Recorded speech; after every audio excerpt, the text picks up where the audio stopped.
तुम कहते हो मैं कर्म में विश्वास रखता हूं। तुम कहते हो मुझे ज्योतिष, आध्यात्मिकता या भगवान पर भरोसा नहीं है। लेकिन क्या तुमने कभी सोचा है कर्म के पीछे का साइंस क्या कहता है? और आध्यात्मिकता क्या सिर्फ एक धार्मिक अवधारणा है या एक कॉस्मिक टेक्नोलॉजी? कुछ लोगों का कहना है कि हम कर्म में विश्वास करते हैं, जो जैसा करेगा वैसा पाएगा। और आजकल ये बातें थोड़ी पुरानी लगती हैं, जैसे आत्मा, पुनर्जन्म, भगवान। लेकिन आपको बता दें कि कर्म का कॉन्सेप्ट भी तो उन्हीं वेदों से आया है जहां आत्मा, पुनर्जन्म और चेतना की बात की जाती है। अगर कर्म मानते हो तो उसका स्रोत क्यों नहीं? चलो अब बात करते हैं साइंस की। क्वांटम फिजिक्स कहती है हर क्रिया की एक ऊर्जात्मक प्रतिक्रिया होती है।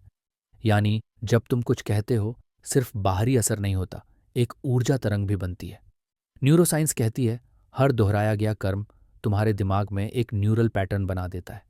जो तुम बार बार करते हो वही तुम बन जाते हो। तो कर्म कोई जादू नहीं, ये एक ऊर्जा पैटर्न प्लस इमोशनल लूप है।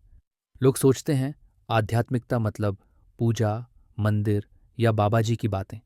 लेकिन असर में जानते हो कि आध्यात्मिकता क्या है? आध्यात्मिकता सच, आत्म जागरूकता प्लस ऊर्जा नियंत्रण प्लस आंतरिक स्पष्टता।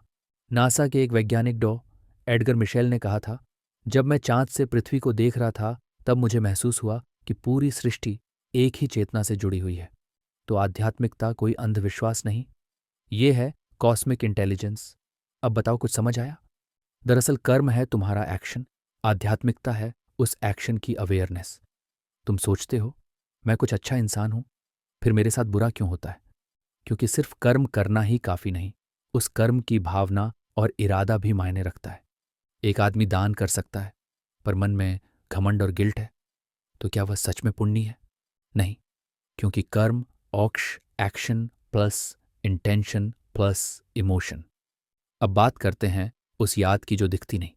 एपिजेनेटिक्स कहती है कि हमारे डीएनए में सिर्फ फिजिकल ट्रेट्स ही नहीं, बल्कि इमोशनल मेमोरीज भी स्टोर होती हैं। कभी किसी अजनबी इंसान से मिलकर अजीब सा डर या कनेक्शन महसूस किया? शायद वह तुम्हारे पिछले जन्म के कर्मों की परछाई हो। आज का युवा मैनिफेस्टेशन, माइंडसेट, कर्म सब पर रील्स बनाता है। पर जब कोई हार्ट ब्रेक होता है या नौकरी छिनती है, तब बोलते हैं कि ये मेरा साथ ही क्यों हुआ? क्योंकि उन्होंने कर्म को सिर्फ एक्शन तक समझा, कॉन्शियसनेस तक नहीं। आध्यात्मिकता वो जीपीएस है जो तुम्हारे कर्मों की दिशा बताती है। तुम कहते हो कि तुम कर्म करने में विश्वास करते हो, तो क्या तुम ये भी जानते हो कि तुम्हारा कर्म तुमसे भी ज्यादा गहरा है? आध्यात्मिकता तुम्हें वो नजर देती है जिससे तुम अपने ही पैटर्न्स देख सकते हो।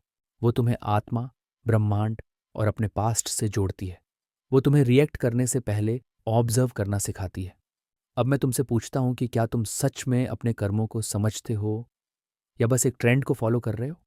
अगर कर्म में विश्वास है तो आध्यात्मिकता से दूरी क्यों? तो अब फैसला तुम्हारा है। तुम सिर्फ कर्म करोगे या उस चेतना को भी जगाओगे जो तुम्हारे कर्मों को दिशा देती है? कमेंट करो, क्या तुम इस सच्चाई को समझते हो या सिर्फ डरते हो? शेयर करो उन दोस्तों के साथ जो हर बात पर कहते हैं कि तुम कर्म में विश्वास करते हो लेकिन अपने अंदर की आवाज से कटे हुए हैं। याद रखो, ज्योतिष सिर्फ भाग्य नहीं बताता, वह तुम्हें खुद को बदलने का रास्ता भी दिखाता है। हर घर वास्तु, हर घर खुशियां।